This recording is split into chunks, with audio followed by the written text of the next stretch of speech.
Bom dia a todas e todos.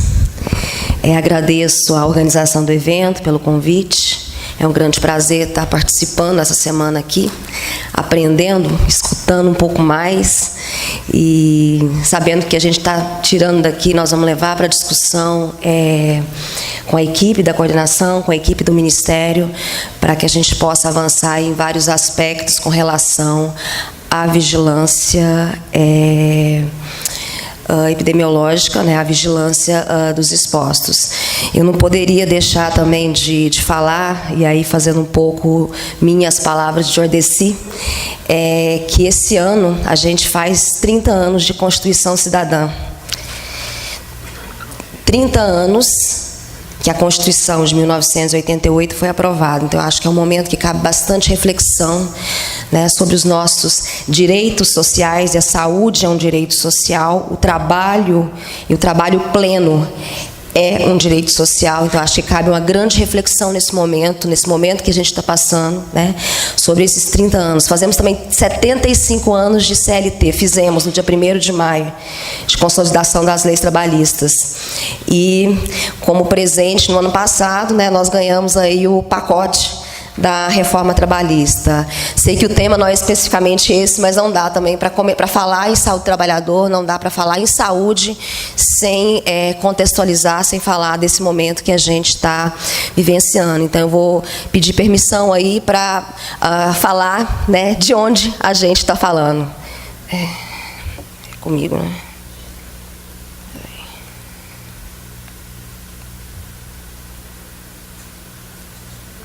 Então, de onde que a gente está falando, né? Nós estamos falando de um Brasil de 5.437 municípios, mais de 70% deles com menos de 20 mil habitantes.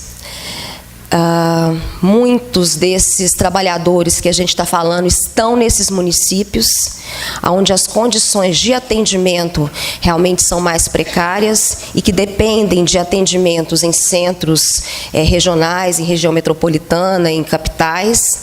A gente está falando de uma população total hoje de 208 milhões de brasileiros, uma população em idade ativa de 169 milhões de pessoas, ou seja, grande parte da nossa população está em idade ativa. Economicamente ativa, praticamente metade, 50% da nossa população é economicamente ativa. Ocupada, 90 milhões. No momento de taxa de desocupação de 12,7%, que significa 13,2 milhões de brasileiros desocupados, ou seja, sem atividade nesse momento, que é a maior que nós já vivenciamos nos últimos tempos. Em 2014, nós tivemos a menor, que foi 6,8%. Nós temos aí trabalhadores com carteira assinada, 33 milhões, e sem carteira, somado a por conta própria, 22 com 10,7, nós temos aí a primeira vez que o número, né, vamos colocar sem carteira e conta própria, ultrapassa o com carteira assinada, e isso é preocupante. Eu peguei esse dado ontem, nós estamos hoje no Brasil com quase 7 milhões de MEI, de microempreendedor individual, e eu chamo a atenção porque a tendência é aumentar, né? E lembrando que esse grupo acaba sendo o autônomo, né, o dono do próprio emprego, onde ele acaba tendo direito social também um pouco fragilizado. É desse cenário de população e de emprego que a gente está falando. É nesse cenário que a gente tem uma população, um grupo exposto ao amianto, né? Seja por questão do trabalho, seja por questões ambientais, seja moradores de cidades onde a gente tem mina ou trabalho aí de extração de amianto. E aí, rapidamente, né, de que transformações que nós estamos falando, então mudança política, econômica e social que traz aí uma nova divisão internacional do trabalho, inovação tecnológica, novo ciclo, processo produtivo, mas ao mesmo tempo que a gente está falando de inovação tecnológica e, sei lá, de nanotecnologia, a gente está falando também de trabalho escravo que convive no mesmo espaço, no mesmo local, né? Precarização das relações de trabalho, então trazidas aí pela reforma, e não é uma coisa só do Brasil, né? O mundo inteiro tem vivenciado essa precarização e flexibilização das relações de trabalho. Diminuição da taxa de ocupação, aumento do desemprego, levando à informalidade, com a existência de processo de trabalho arcaico e moderno, que eu coloquei, né, ao mesmo tempo que eu tenho um trabalhador da cana-de-açúcar, eu tenho um trabalhador na nanotecnologia, isso no mesmo estado, no mesmo espaço. Flexibilização da organização do trabalho, dinâmica de exploração inerente ao capitalismo, excedente de mão de obra também, que é uma questão que está presente no Brasil desde o século XIX. Alteração de base demográfica, tendo uma população mais envelhecida, né, aumentando a cada dia. Ocupação desordenada e fragilidade na infraestrutura dos centros urbanos. E aumento também dos riscos associados a eventos de natureza não infecciosa. Então, para ilustrar só, né, então, como ilustração, a gente tem aqui nanotecnologia, ao mesmo tempo trabalho infantil, isso aqui é no Brasil, tá? Trabalho escravo. Desastres ampliados, esse aqui é o desastre Mariana, né? Então, só para mostrar aqui, ao mesmo tempo é um desastre ampliado, é um acidente de trabalho ampliado também.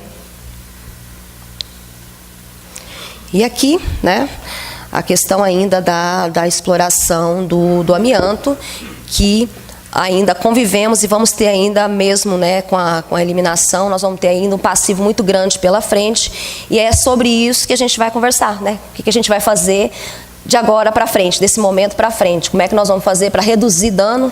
Como é que nós vamos fazer para dar assistência a esse grupo, que não é só o grupo ocupacionalmente exposto, mas eu estou chamando de grupo exposto, que é além disso. Então, quais as estratégias que a gente pode usar enquanto Ministério da Saúde, enquanto Ministério Público do Trabalho, enquanto Associação de Trabalhadores, enquanto controle social, para superar, né, essa situação que a gente vivencia. Contexto ainda, né, já coloquei aí da reforma trabalhista, da emenda constitucional 95, congelou os gastos públicos por 20 anos e a gente já está colhendo, né, tendo consequências desse congelamento. Eu vou pular essa parte porque já foi bem falado, já foi bem caracterizada aqui de que a gente está falando, né, do amianto, tá? Só lembrando que só 10 minutos, estou na metade ainda. Que é realmente, comprovadamente, né, um agente cancerígeno, tá? Aqui são só dados também dos primeiros relatos, né, sobre a carcinogenicidade do amianto. E aí vamos falar um pouco da exposição, né? Então a gente tem a exposição, a gente pode ter uma exposição ocupacional, que é essa que nós estamos falando, né? Que é durante as etapas do ciclo produtivo, seja extração, fabricação de produto, transporte, comércio, eliminação e descarte. Eu posso ter o trabalhador que opera em qualquer uma dessas etapas sendo exposto, mas eu tenho também a exposição ambiental, que pode ser uma exposição natural, no próprio ambiente, né? Nas edificações, vias públicas, próximo das minas e também nos resíduos e na manipulação de artefatos, né? Lembrando que em qualquer das situações não existe nível seguro de exposição. Então, quais as possíveis fontes de exposição que a gente tem? Minas, manipulação de minério, pó, telha, caixa d'água em deterioração. A gente tem também alguns pontos, né, ou áreas de exposição, que são as plantas, postos de trabalho, vizinhança das minas, a própria cidade onde está aquela mina. A principal via de exposição é inalação, mas também podemos ter a exposição por ingestão. E aí o que a gente está chamando de população potencialmente exposta, né? Então, os trabalhadores de qualquer uma dessas etapas, mas também a população residente naquele local, né? Os familiares desse trabalhador também podem compor esse grupo. Isso é importante, porque nós vamos ter que entrar, né, em algum consenso quando a gente for realmente pensar em um programa nacional de vigilância de expostos. Então, a gente vai, qual vai ser esse grupo? Como é que a gente vai delimitar esse grupo? E aí, mais especificamente da vigilância, eu não sei quantos são da área de saúde, mas epidemiologia, né, é uma ciência, e a gente está falando de vigilância epidemiológica, e ela é usada na vigilância epidemiológica, justamente nesse processo de estudar a saúde e doença, sua distribuição populacional, os fatores que determinam as enfermidades, os danos, né?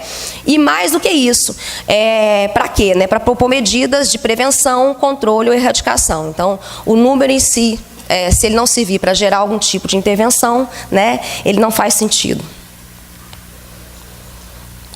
Esse conceito é legal, né, de vigilância epidemiológica, mas vamos lá, vigilância do câncer ocupacional. Então a gente pode dividir do ponto de vista didático, né, em três tipos de vigilância. Vigilância da doença, que é a vigilância dos casos, vamos colocar assim, de casos. Vigilância dos expostos, que é o nosso foco aqui, e vigilância da exposição. Então, quando eu falo em vigilância da doença, eu estou falando em determinar a morbidade, mortalidade, em utilização de dados primários e secundários, em ampla utilização dos sistemas de informação, que eu também não vou entrar em detalhe, que Vilma já colocou muito bem ontem, né, mas são vários sistemas, não só da área da saúde, mas outros que podem fornecer informações importantes. A gente está falando da importância da qualidade da informação, né, e que essa informação ela gere algum tipo de ação e ação oportuna, né, não ação depois já do problema desencadeado. Então, uma informação para orientar as estratégias e as medidas de controle. E aí a vigilância dos expostos. Eu acho que na vigilância dos expostos, nós vamos ter que pensar em algumas questões. Primeiro, a identificação, né? Quem são esses expostos, aonde eles estão, como é que a gente vai localizar esse grupo. Então, eu acho que o primeiro passo talvez seja delimitar quais as atividades, ocupações que a gente está falando, né? Se a gente for pegar toda a atividade econômica que de alguma forma tem o amianto envolvido, bom, a gente não vai conseguir priorizar, então a gente tem que selecionar quais atividades, quais ocupações, né, nós estamos falando, ter essas listas dessas pessoas expostas, os históricos ocupacionais, que é um grande desafio, né, a gente não tem no âmbito do SUS, tá? Esse histórico pronto, na verdade, né? A gente espera que com o prontuário eletrônico que está sendo implantado no Brasil inteiro, com mais de 50% dos municípios já tem esse prontuário, que o para frente seja diferente, a nossa história para frente, que a gente consiga, pelo prontuário eletrônico, conectado entre tanto setor público e privado, a gente consiga ter esse histórico ocupacional. E aí também são os trabalhadores, familiares, moradores. Então, essa identificação, acho que é o primeiro passo para essa vigilância dos expostos, né? Acho que um ponto importante também é a seleção da equipe de trabalho. Então, quem é essa equipe que vai fazer essa vigilância? É só a equipe da saúde? Acredito que não. Acho que tem que ter um envolvimento da saúde, do controle social, do Ministério do Trabalho, ou seja, de todos os atores que naquele local, né, têm responsabilidade com a saúde daquela população. É importante também o mapeamento da rede de referência e contra-referência, né? Saber para onde eu vou encaminhar, então eu vou fazer essa vigilância, essa busca ativa. E depois que eu fiz isso, para onde eu vou encaminhar, né, essa pessoa exposta, para que ela possa ser acompanhada, para que ela possa ser monitorada.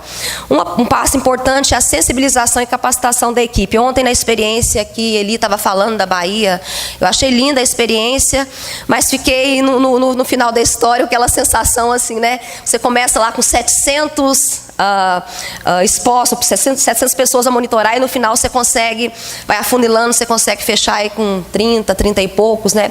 Mas o trabalho é esse, mas a sensibilização da equipe que vai fazer esse trabalho é extremamente importante, porque se ela não estiver sensibilizada, ela não vai conseguir convencer também aquela pessoa exposta da importância de se fazer o monitoramento, né? E a gente tem um problema sério hoje no que se refere às equipes de saúde, que é o entendimento de que o trabalho é uma variável importante no processo de saúde ou de adoecimento, né? E isso é geral, não estou falando, não falando só de SUS, estou falando de tanto do serviço público quanto privado. Entender o trabalho como variável ainda é um grande desafio que a gente tem na área de saúde. Também, né, eu vou colocar um terceiro passo, aí sim o monitoramento e acompanhamento desses expostos. Então, qual abordagem usar para conversar, para convencer, né, esse trabalhador ou esse morador da importância do monitoramento? Como é que eu vou fazer para convencer e não ter uma recusa, né, tão grande igual a gente tem visto aí nos locais que tentaram fazer esse trabalho de busca ativa? E em seguida, encaminhamento, né, desse exposto, dessa pessoa, para real atendimento, monitoramento. E tem que ser um atendimento completo, integral, né? Então é desde a abordagem clínica, laboratorial, psicológica. Então acho que tem que pensar realmente nessa integralidade que a gente quer aí para esse monitoramento desses expostos. Aí eu quero entrar um pouquinho também, bem rapidinho, que a gente também falou de vigilância da exposição, que é a questão da utilização das matrizes de exposição ocupacionais, né?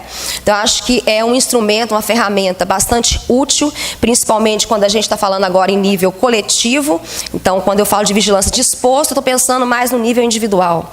Mas falando em nível coletivo de mensuração, eu acho que as matrizes são extremamente importantes, né? E ela trabalha, acho que a maioria conhece, mas com a informação de ocupação, do setor econômico, e a partir dela eu tenho possibilidade de definir níveis de exposição a alguns agentes, a algumas substâncias cancerígenas, né? E ela acaba permitindo, ela é coletiva, mas ela acaba permitindo a extrapolação para outros trabalhadores numa situação semelhante. Então, por fim, ela permite que eu estime o número de expostos e a prevalência de exposição a um determinado agente, num determinado grupo que exerce uma atividade onde eu tenho exposição àquele agente. No nosso caso, aqui no Brasil, a gente começou, no ano passado, a trabalhar, né, o sistema Carex, que já é usado mundialmente, da mesma forma que outras matrizes também, né? Vilma até citou com atraso, mas eu acho que melhor ter começado, né, mesmo com atraso. E um dos elementos, um dos agentes que a gente colocou como prioritário para trabalhar no sistema Carex foi o amianto. Então, a gente selecionou 5 agentes, o amianto, a sílica, radiação ionizante, agrotóxico, faltou um. Benzeno, cadê? Já lembrou ali, tá ali. E o benzeno, né? E no agrotóxico a gente selecionou 3, porque realmente era impossível trabalhar com todos os princípios ativos que a gente tem. Então o amianto está nesse grupo, né? Que a gente começou agora o estudo, então eu acredito que no mais tardar aí, final do ano que vem, a gente possa ter bons resultados já com relação a essa estimativa. E vou encerrar. Sobre os desafios, rapidinho, tá? Então, um grande desafio é a notificação, né? Que o profissional notifique realmente, porque só a partir dessa notificação é que eu posso fazer a investigação. É a qualidade das fontes de registro, então a confiabilidade, a completude desse registro. Conseguir ter esse histórico ocupacional, que muitas vezes depende de compartilhamento de informações. As informações dos trabalhadores, né, seja pela empresa responsável ou seja pela ABRE, então a informação de onde estão esses trabalhadores. Um outro desafio é o trabalho em rede, para que a gente tenha um cuidado na sua integralidade. Algumas questões legais, perda de segmento, né, que eu já coloquei, além da perda por ser aposentado, também pela recusa. Ainda, realização de diagnóstico que permita alguma intervenção oportuna, melhorar a qualidade dos registros, sensibilizar os profissionais de saúde para um olhar atento sobre a relação do trabalho e adoecimento, né? Também uma sensibilização para notificação de forma qualificada, ou seja, um preenchimento completo e qualificado, né, das fichas de informação. Compartilhamento das bases de dados e integrar realmente isso na prática da RENASH, da rede. Algumas iniciativas, né? Então a gente tem trabalhado bastante com cooperações, com parcerias, então não é um trabalho isolado, a gente tem tido apoio de universidades, apoio da Fundacentro, apoio de vários locais que de alguma forma têm atuado também nessa temática, né? Utilizado também modelos internacionais, as melhores práticas que a gente possa utilizar, adaptar ao Brasil. O próprio Carex Brasil também. Outra iniciativa o programa, a iniciativa de pensar, né, num Programa Nacional de Vigilância de Trabalhadores Expostos ao Asbesto, que eu acho que talvez no período da tarde, no workshop, a gente possa debruçar melhor sobre isso e ver o que a gente pode usar como estratégia. E um piloto, ação regressiva. E a gente começou um piloto de ação regressiva no âmbito da saúde. Isso foi a ideia da Márcia, não sei se ela está aqui, numa reunião que a gente teve. Ela falou, mas se usa isso na Previdência, vamos tentar na saúde. E a gente foi atrás de um procurador da AGU, que tem nos apoiado, né, nessa iniciativa, e creio que a gente pode ter resultado aí satisfatório com esse estudo piloto. Tá? Isso é só para constar, né, que essa rede nossa de atenção integral à saúde do trabalhador é uma rede dentro do SUS, e ela não é formada exclusivamente pelo Sereste, mas por todos os serviços, seja de média, alta, baixa complexidade do SUS, para garantir ao trabalhador o atendimento integral. Obrigada.